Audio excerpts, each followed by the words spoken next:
सिंधुदुर्गामधल्या राजकोट किल्ल्यावरील शिवरायांचा पुतळा कोसळल्या प्रकरणी ठाकरे गटाचे नेते चंद्रकांत खैरेंनी वादग्रस्त वक्तव्य केलेलं आहे। महाराष्ट्रामध्ये दंगली का होत नाही तसं वादग्रस्त वक्तव्य खैरेंनी केलं आणि त्यांच्या या विधानामुळे राज्यामध्ये आता नव्या वादाला तोंड फुटण्याची शक्यता आहे। दरम्यान चंद्रकांत खैरेंच्या या वक्तव्यावरती मुख्यमंत्री शिंदेंनी काय उत्तर दिलेलं आहे ते देखील पाहूयात। जर कुठल्याही गावात एखादा पुतळा शिवाजी महाराजांचा असो, आंबेडकरांचा असो, कोणाचा असो, जर त्या पुतळ्याला कोणी विजय संतुष्ट लोकांनी काही केलं तर दंगली होतात मोठ्या। आज इतका मोठा पुतळा त्याने पडला, मला हे समजत नाही या महाराष्ट्र सरकारच्या विरोधात दंगली का होत नाही। झालं पाहिजे, माझं स्पष्ट मत झालं पाहिजे, कारण सगळीकडे जर असं झालं की लगेच आम्हा सर्वांना अटक होते वगैरे वगैरे सगळं होते सगळं।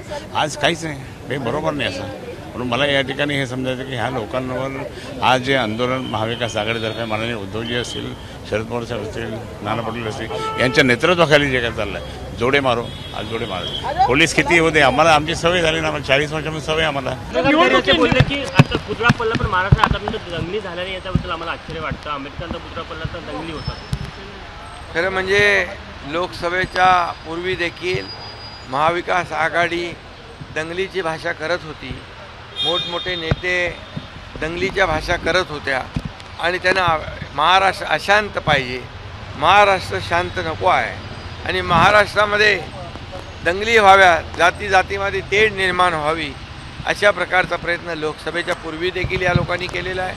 परंतु महाराष्ट्रातली जनता सुज्ञ आहे, संयमी आहे आणि म्हणून राज्य सरकार देखील कायदा आणि सुव्यवस्था अबाधित राखण्यासाठी काम करते।